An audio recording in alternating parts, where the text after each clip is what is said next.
ibang mga international players natin. Pero ito, di na kailangan po dumayo para makapanood ng international game dahil dito sa Juicy Legends, kompleto na. This is Team Pilipinas laban sa Bigatron Alpha from Indonesia. Series 2 game number 2 in the best of 3 series. Makakabawi nga ba?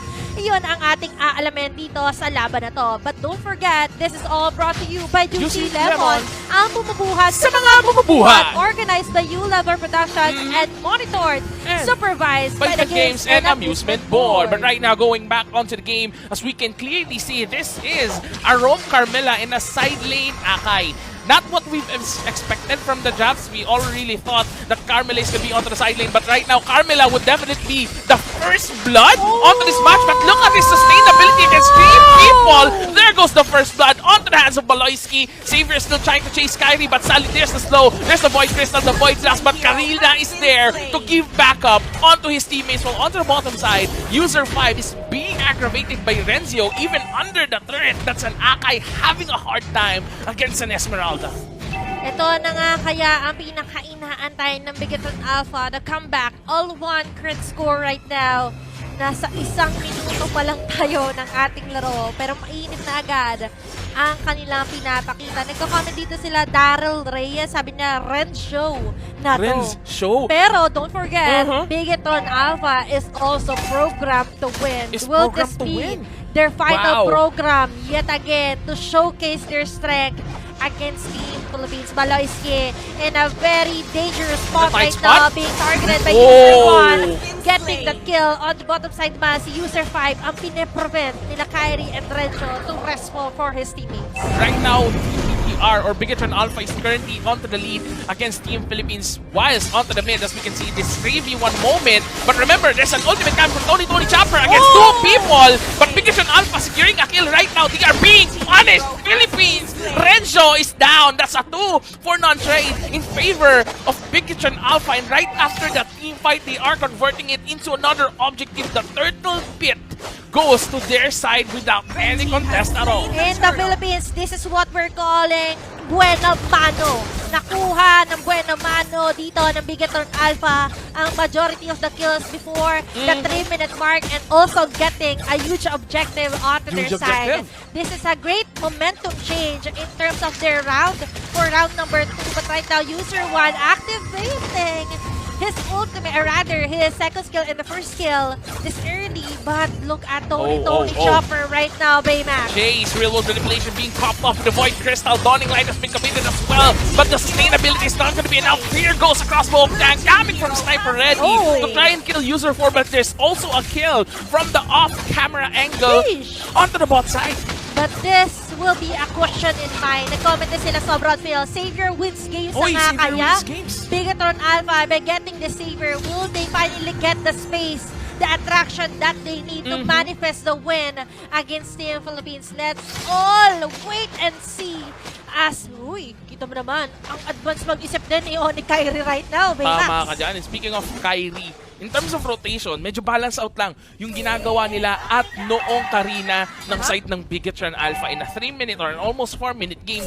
2-5 ang standing natin, a 1-kick only being held by Bigatron Alpha. We can clearly see, or can we check the items for both sides of the team?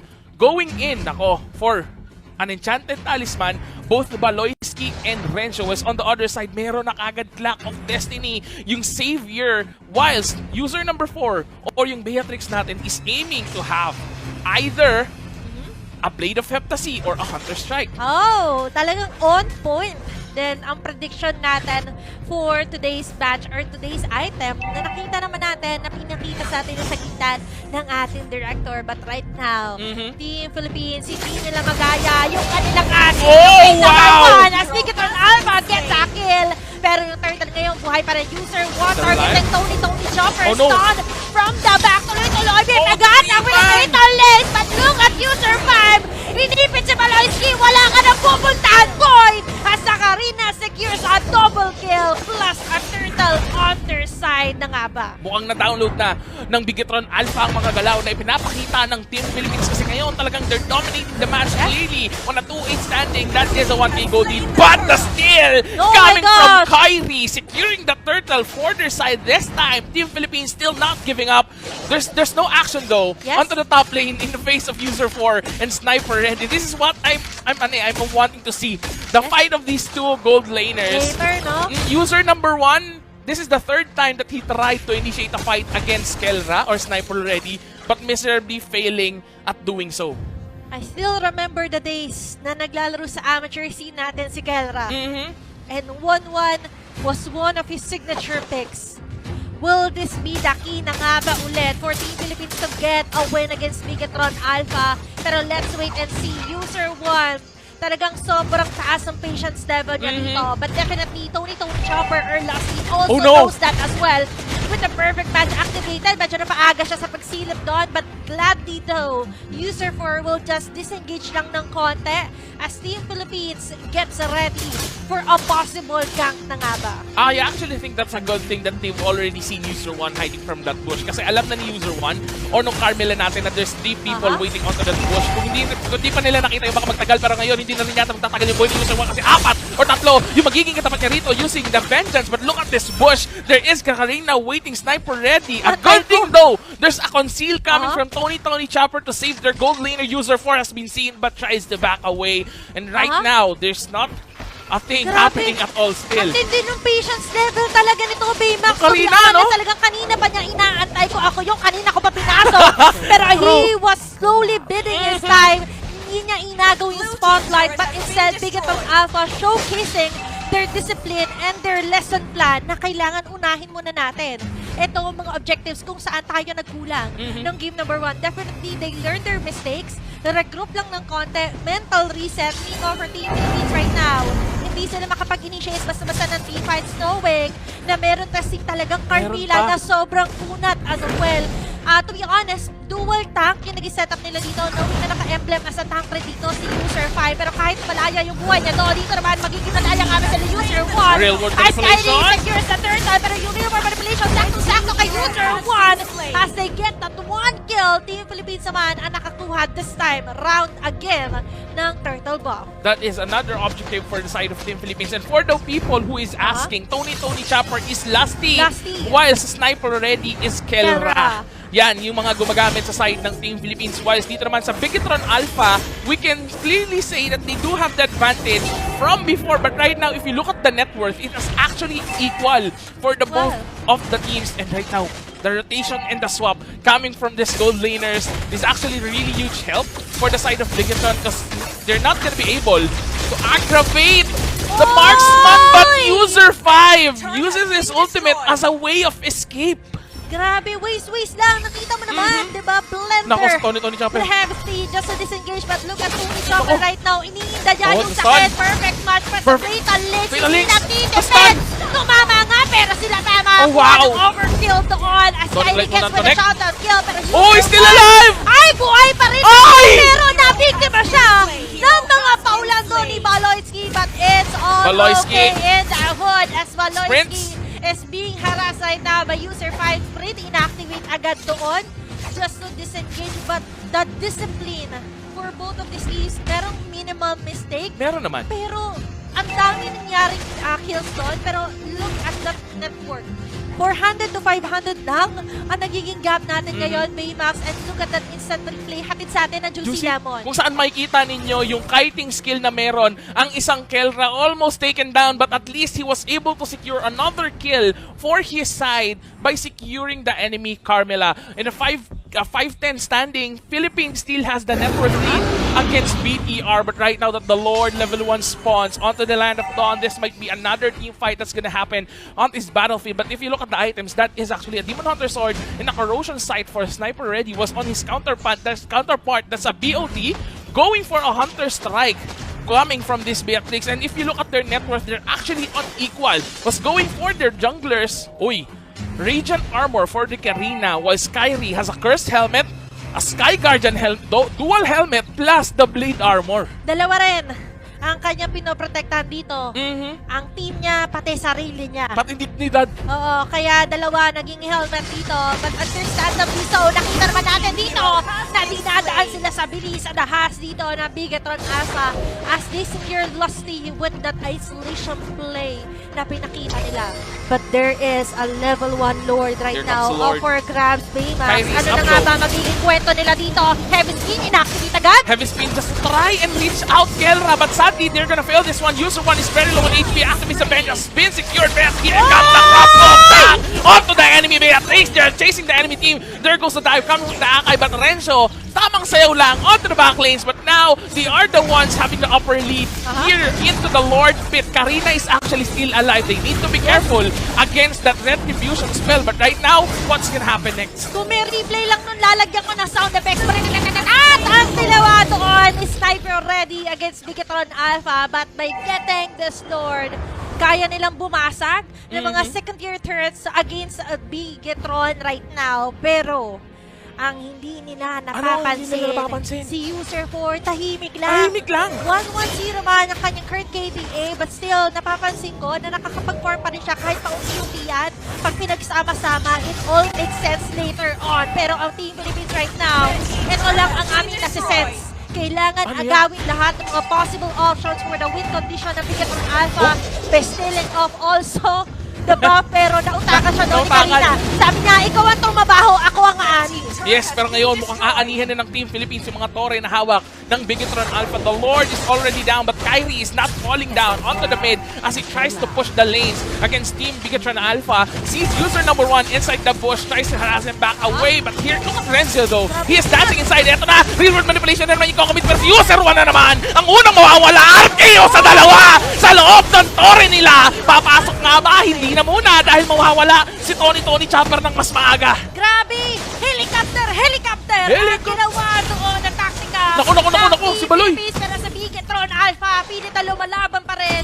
Nice defense Nice though. defense. Kung napapansin natin doon, hindi sila pumapayag na laging sila lang yung napipitasan Siyempre. dito ng Team Philippines. Pero papansinin natin, Athena, bakit lamang ang Philippines pero majority of the kills is nakukuha ng Bigetron Alpha? Well, they were really aggressive during the early stages of the match, and it didn't actually matter against Team Philippines because they were just focused on clearing farms, securing objectives, and they were able to secure at least 2 turtles against Bigetron Alpha. Now, if you look at the items here of Tony Chopper, why is he squishy? All of his items are not HP composed, but he has a Dominance Ice to counter out the Carmela, Sustainability, and the Athena Shield against the Karina. I love na na-observe din ng audience natin na nag-set daw doon si Lusty with the links. Akala niya kasi tatanong doon sa pader eh. Nabitin eh! Inaabot niya, hinahaliwak niya, pero dito wala nang Nako! ililigoy pa dahil medyo napaaga ang Wala si Tony Baloyski.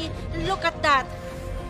Philippines talaga namang sabi nila kung hindi pa ngayon yung proper setup, antayin muna natin na maging ready sila. Ay, naku, naipit! That you are not ready. Go Donic pa rin Light? sila. Donic Light will connect, pero Renzi on the other hand, doing a great job. Oh, naipit si Baloyski!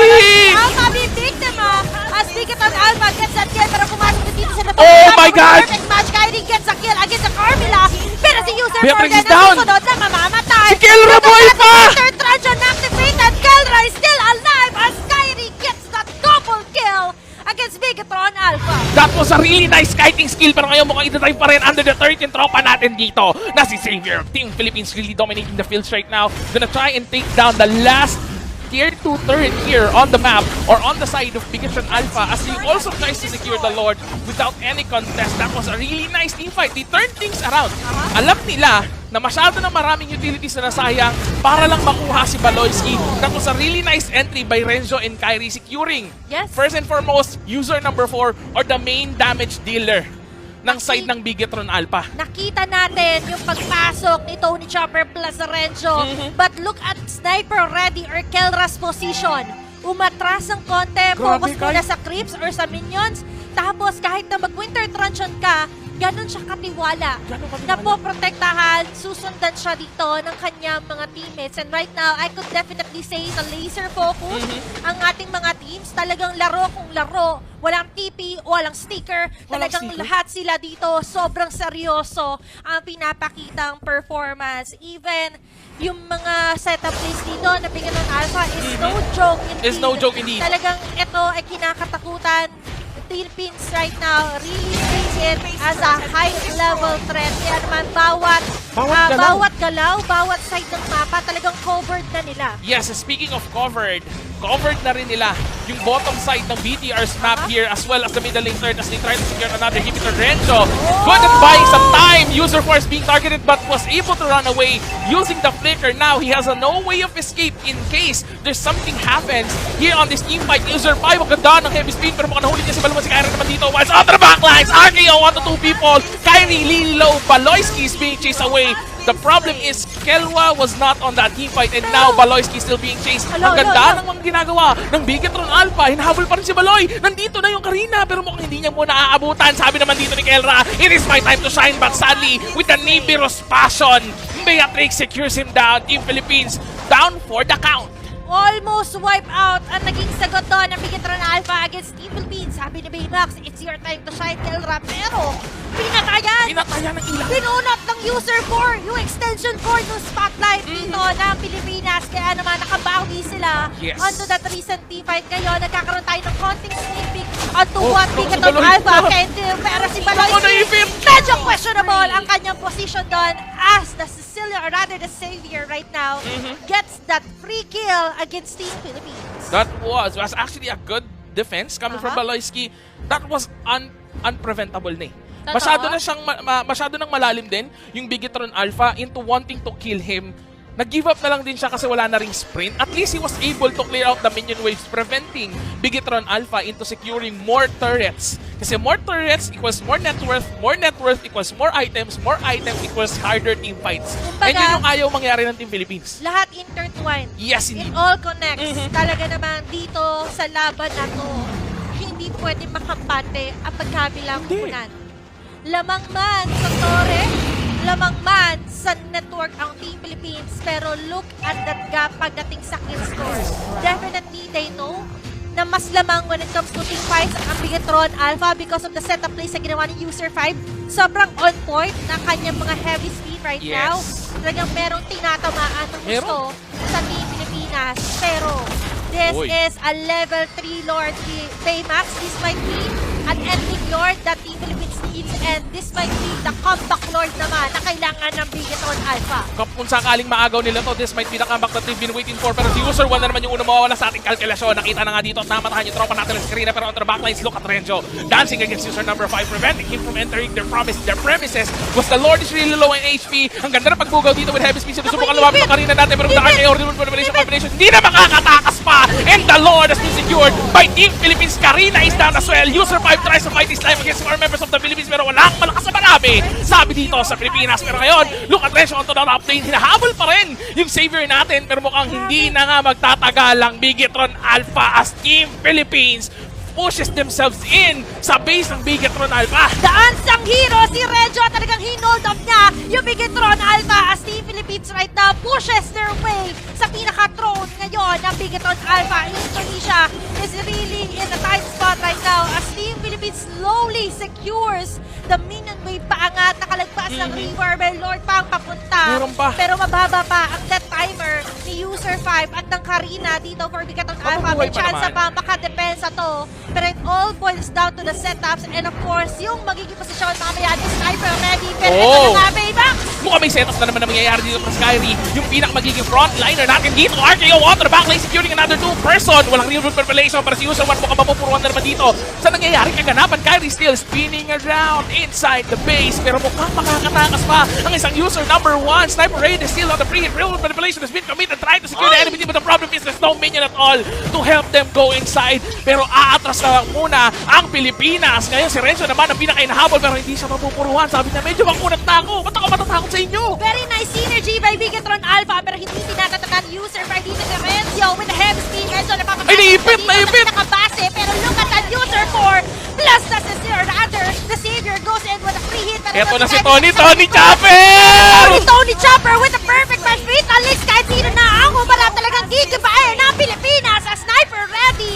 goes ahead of the game. Bigaton Alpha right now. Tatlo ang natitira magde-defensa. Kakayanin pa kaya nila to. Max wala pang minion. Pero ito na nga ang pinaka-inaantay ng ating mga viewers and as well as sa Team Pilipinas. Pero ito na nga yung magiging ultimate defensa ng Bigatron Alpha. Angat laban sa tatlo! Real world manipulation ang isasagot nila rito pero user 5 with a heavy spin kaso may crossbow tang si Kelra lilipat onto Karina. Ngayon user 5 commits sa stun, tries to find their way out. Kyrie is still alive though, na-secure ang isang sniper ready. Bigatron Alpha still not giving up. Ang sabi nila hanggat may tore, may pag-asa. Hindi pa tapos ang laban namin dito. Bigatron Alpha showing us their program against Team Philippines right now on a very hard-stopping defense.